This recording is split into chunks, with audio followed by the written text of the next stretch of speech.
So guys हम फिर से एक बारी वापस आ गए हैं रेसलिंग जगत की चटपटी खबरें लेकर, जहां बैकलैश के तुरंत बाद हमें एक मेजर अनाउंसमेंट सुनने को मिलती है और हमें पता चलता है कि नेक्स्ट ईयर रेसलमेनिया 41 होने वाला है लॉस वेगस अलीजांट स्टेडियम से। वैसे तो अगले रेसलमेनिया की न्यूज इसी करंट रेसलमेनिया में ही मिल जाती है जब वो शो हो रहा होता है, लेकिन इस बार चीजें जरा सी डिले हो गई, चेंज हो गई। और ये इकलौता चेंज भी नहीं था, क्योंकि next year WrestleMania 19 April and 20 अप्रैल तक की तारीख को घसीट दिया गया है। रेसलमेनिया यूजली 8-9 अप्रैल तक हो भी जाता है, बट इस बारी डेट्स 20 तारीख तक स्ट्रेच कर दी गई। बट पर्सनली बहुत से लोगों को इसके लिए एक्साइटमेंट नहीं हो रही, क्योंकि इसी सेम स्टेडियम में समरस्लैम 2021 भी देख चुके हैं हम, जहाँ पे ब्रॉक लेसनर ने अपना ट्रायम्फेंट रिटर्न किया था। सेम स्टेडियम जरा सा दिल तोड़ देता हम फैंस का। बाकी हम आपका दिल पूरी तरीके से जोड़ के रखेंगे, बस आपको इस वीडियो को एंड तक पूरा देखना है। एंड नाउ आप देख रहे हैं रेसलमैनिक्स, सब्सक्राइब करना तो बनता है। वेल ये वाली न्यूज भी रेसलमेनिया से ही रिलेटेड है, क्योंकि जब बात हुई थी रेसलमेनिया 41 की, तो जो सिटी फ्रंट रनर बनी हुई थी, जहाँ पर सबसे पहले रेसलमेनिया 41 को माना जा रहा था, वो थी Minnesota US bank stadium. But फिर ओनरशिप के चेंज होते होते चीजें चेंज हो गई एंड अनफॉर्चुनेटली चीजों को बदलना पड़ा और उन्हें एंड करना पड़ा एंड फिर लॉस वेगस फाइनलाइज हो गया। बट ऐसा नहीं है कि यूएस बैंक करीना को अब कभी मौका ही नहीं मिलेगा रेसलमेनिया को होस्ट करने का, क्योंकि रेसलमेनिया 42 की बात अभी से होने लगी है एंड उसके लिए यूएस बैंक करीना फिर से फ्रंट रनर बना हुआ है। अब होप इस बारी कोई प्लान चेंज ना हो। #WrestleMania is on the horizon. Next हाल फिलहाल में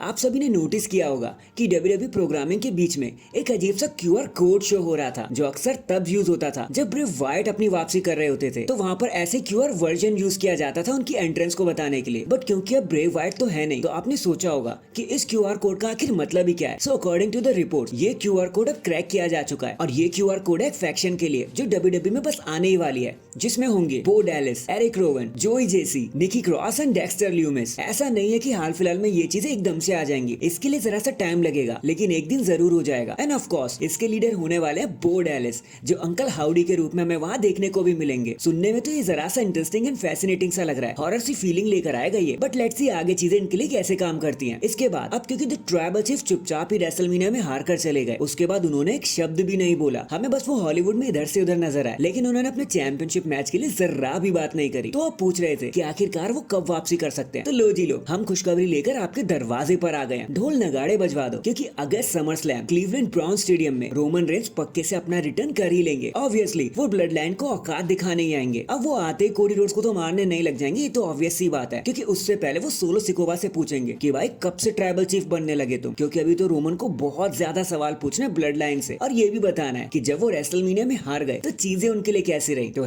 #war is on। In the end Sammy Zayn ने विंस एंड ट्रिपल एच को कंपेयर करते हुए कुछ ऐसा कह दिया। उन्होंने कहा कि देखो हम रेसलर्स ना एक बॉक्स के अंदर काम करते हैं एंड वो बॉक्स बना होता है सक्सेस से, ब्राइट लाइट से, लेकिन वो फिर भी एक बॉक्स ही होता है जो हम सबको उसमें कंटेन करके रखता है। एंड कुछ ऐसा ही लगता था विंस के राज में, जैसे आप कंट्रोल किए जा रहे हो। बट अब ट्रिपल एच के राज में ना वो बॉक्स थोड़ा सा खुल चुका है, हमें आजादी मिलने लगी है। हम बॉक्स से बाहर भी देख सकते हैं, अपने प्रोमोस को खुद बना सकते हैं, अपने हाथों से लिख सकते हैं। लेकिन हाँ, ट्रिपल एच तो अब भी बॉस है, बट उन्होंने कभी बॉसगिरी किसी पर भी नहीं झाड़ी, कुछ प्रूव करने की कोशिश भी नहीं करी। उन्होंने हमेशा फैमिली की तरह ही काम करना जरूरी समझा, जैसे वो हमेशा किया करते हैं। हम लोग उनके लिए एक फैमिली जैसे हैं, जो विंस के टाइम पर कहीं ना कहीं मिसिंग था। मैं ये नहीं कह रहा कि कौन बेटर है और कौन नहीं, दोनों बॉसेस अपने अपने कामों में एकदम माहिर थे। बट हाँ, ट्रिपल एच के साथ वो घुटन जैसा कुछ फील नहीं होता, इतना तो मैं जरूर कहूंगा। और यही कहकर सैमी ज़ेन चुप भी हो गए। वैसे वन वी और दी अनदर भाई, हमें तो बहुत अच्छे से पता है कि सैमी ज़ेन ने विंस मैकमैन को एक बॉस बता दिया और ट्रिपल एच को एक अच्छा साथी, as we all know. So that is it guys. अभी के लिए तो बस इतना ही। आप मुझे बताना, रेसलमेनिया 41 अलीजांट स्टेडियम में हो रहा है, आप उसके लिए कितने ज्यादा एक्साइटेड हो,